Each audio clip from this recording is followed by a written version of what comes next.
அனைவருக்கும் வணக்கம். இது உங்கள் அடைக்கல அன்புள்ளங்கள் சேனல். இதுவரை நம்ம சேனலை சப்ஸ்கிரைப் பண்ணாதவங்க சப்ஸ்கிரைப் பண்ணிக்கிங்க. நம்ம போகிற ஒவ்வொரு வீடியோவும் உடனே உங்களுக்கு நோட்டிஃபை ஆகணும்னா பக்கத்தில் உள்ள பெல் ஐக்கானை கிளிக் பண்ணி ஆல் அப்படிங்கிற சிம்பலை கிளிக் பண்ணுங்கள். இப்போ தான் நம்ம போகிற ஒவ்வொரு வீடியோவும் உடனே உங்களுக்கு நோட்டிஃபை ஆகும். நாம் இந்த வீடியோவில் பார்க்க போகிறது என்னென்னா, தமிழில் இதற்கு முன்னாடி கேட்கப்பட்ட 20 முக்கியமான வினாக்களை தான் பார்க்க போகிறோம். முதல் கேள்வி, மோசி கீரனார் உடல் சோர்வினால் முரசுக்கட்டிலில் உறங்கிய போது கவரி வீசிய மன்னன் யார்? இதற்கான பதில் என்ன அப்படின்னா, சேரன் பெருஞ்சேரல் இரும்பொறை. இரண்டாவது கேள்வி, பொறுத்துக. ஏ கவுந்தியடிகள். கவுந்தியடிகள் என்பவர் யார் அப்படின்னா சமணத்துறவி. பி மாதரி. மாதரி என்பவர் யார் அப்படின்னா ஆயர்குல மூதாட்டி. சி மாதவி. மாதவி என்பவர் யார் அப்படின்னா ஆடலரசி. டி கண்ணகி. கண்ணகி என்பவர் யார் அப்படின்னா மானாய்க்கனின் மகள். அப்போ இதற்கான சரியாக பொருத்தப்பட்ட விடை எது அப்படின்னா ஏ ஆப்ஷன். மூன்றாவது கேள்வி, கடிகை என்பதன் பொருள் யாது? இதற்கான பதில் என்ன அப்படின்னா அணிகலன். அதாவது கடிகை என்ற வார்த்தையினுடைய பொருள் என்ன அப்படின்னா அணிகலன் என்று பொருள். நான்காவது கேள்வி, கற்றவனுக்கு கட்டுச்சோறு வேண்டா என கூறும் நூல் எது? இதற்கான பதில் என்ன அப்படின்னா பழமொழி 400. அதாவது மூன்றுரை அரையனார் அவர்கள் எழுதிய பழமொழி 400 என்ற நூல்தான் ஆற்றுணா வேண்டுவது இல் என்ற பாடல் வரியின் மூலம் கற்றவனுக்கு கட்டுச்சோறு வேண்டா என கூறுகிறது.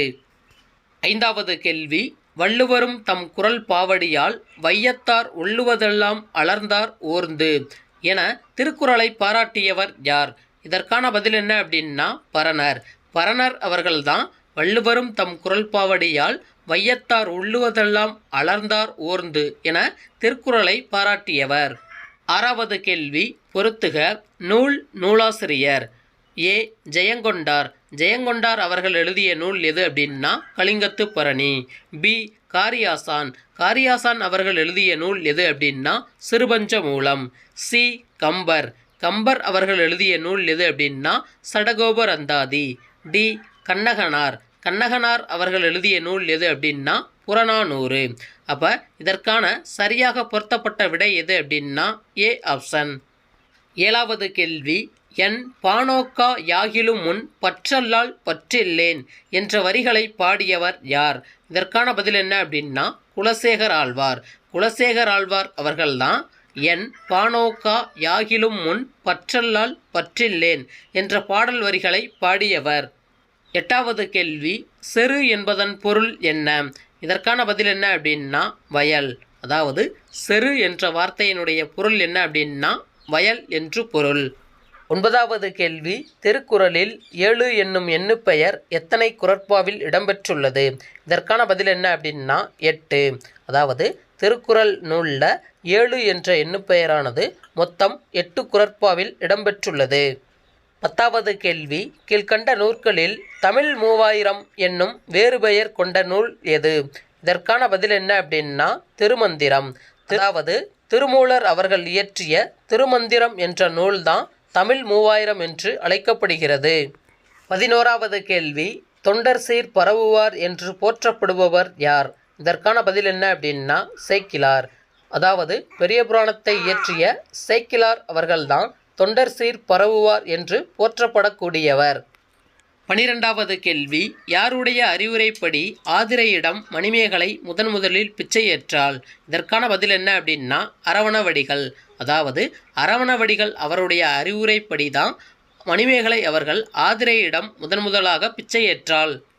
13வது கேள்வி, தண்டமில் ஆசான் சாத்தன் நன்னூர் புலவன் என்று மணிமேகலை ஆசிரியர் சீத்தலை சாத்தனாரை பாராட்டியவர் யார்? இதற்கான பதில் என்ன அப்படின்னா இளங்கோவடிகள். இளங்கோவடிகள் அவர்தான் மணிமேகலை நூலினுடைய ஆசிரியரான சீத்தலை சாத்தனாரை தண்டமில் ஆசான் சாத்தன் நன்னூர் புலவன் என்று பாராட்டியவர். 14வது கேள்வி, கம்பரை புரந்தவர் யார்? இதற்கான பதில் என்ன அப்படின்னா சடையப்ப வள்ளல். அதாவது சடையப்ப வள்ளல் என்ற வள்ளல் தான் கம்பரை ஆதரித்தவர். 15வது கேள்வி, ஜியு போப் திருவாசகத்தை எந்த மொழியில் மொழிபெயர்த்தார்? இதற்கான பதில் என்ன அப்படின்னா ஆங்கிலம்.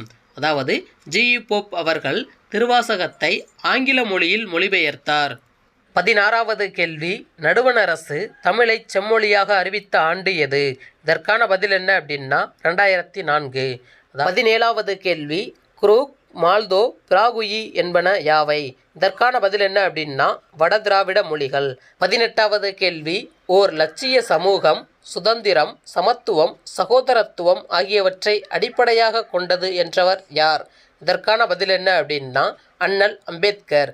அதாவது டாக்டர் அம்பேத்கர் அவர்கள்தான் ஓர் இலட்சிய சமூகம் என்பது சுதந்திரம், சமத்துவம், சகோதரத்துவம் ஆகியவற்றை அடிப்படையாக கொண்டது என்று கூறியவர். 19வது கேள்வி, திரு கல்யாண சுந்தரனார் எழுதாத நூல் எது? இதற்கான பதில் என்ன அப்படின்னா சித்திரக்கவி. ஏ ஆப்ஷனில் முருகன் அல்லது அழகு அப்படின்னு கொடுத்துருக்காங்க. சி ஆப்ஷனில் உரிமை வேட்டல் அப்படின்னு கொடுத்துருக்காங்க. டி ஆப்ஷனில் தமிழ்ச்சோலை அப்படின்னு கொடுத்துருக்காங்க. இந்த 3 நூல்களுமே திருவிக அவர்கள் எழுதிய நூல்கள். பி ஆப்ஷனில் இருக்கக்கூடிய சித்திரக்கவி என்ற நூலானது அவர் எழுதிய நூல் அல்ல. இந்த சித்திரக்கவி என்ற நூலினுடைய ஆசிரியர் யார் அப்படின்னா பரிதிமாற் கலைஞர். அப்போ இந்த 4 நூல்களில் திரு கல்யாண சுந்தரனார் அவர்கள் எழுதாத நூல் எது அப்படின்னா சித்திரக்கவி. 20வது கேள்வி, பொருந்தாதனவற்றை தேர்ந்தெடுத்து எழுதுக. ஏ சூசையப்பர் தேம்பாவணியின் பாட்டுடை தலைவர். பி திருமந்திரம் சைவ திருமுறைகளில் 10வது திருமுறை. சி சங்கரதாஸ் சுவாமிகள் தமிழ்நாடக தலைமை ஆசிரியர். டி மதங்க சூளாமணியை இயற்றியவர் மறைமலை அடிகள் அப்படின்னு சொல்லி கொடுத்துருக்காங்க. இந்த 4 ஆப்ஷனில் பொருந்தாதது எது அப்படின்னா டி ஆப்ஷன். ஏன்னா ஏபிசி இது 3ம் சரியான வாக்கியம். டி ஆப்ஷனில் இருக்கக்கூடிய வாக்கியமானது தவறானது. ஏன்னா மதங்க சூளாமணியை இயற்றியவர் மறைமலை அடிகள் அப்படின்னு சொல்லி கொடுத்துருக்காங்க. அது தவறானது. ஏன்னா மதங்க சூளாமணி என்ற நூலினுடைய ஆசிரியர் யார் அப்படின்னா சுவாமி விபுலானந்தர். இத்துடன் இந்த வீடியோ நிறைவடைகிறது. இந்த வீடியோ உங்களுக்கு பிடிச்சிருந்தால் லைக் பண்ணுங்கள், உங்கள் ஃப்ரெண்ட்ஸுக்கும் ஷேர் பண்ணுங்கள். வீடியோ பற்றின கருத்துக்களை கமெண்ட் பாக்ஸில் கமெண்ட் பண்ணுங்கள். மறந்துடாமல் நம்ம சேனலை சப்ஸ்கிரைப் பண்ணுங்கள். இது போன்ற வீடியோக்கள் மற்றும் மேலும் பல ஷார்ட்கட் உள்ள வீடியோக்கள் நமது சேனலில் இருக்குது. அதையும் பார்த்து தெரிஞ்சுக்கங்க. நன்றி, வணக்கம்.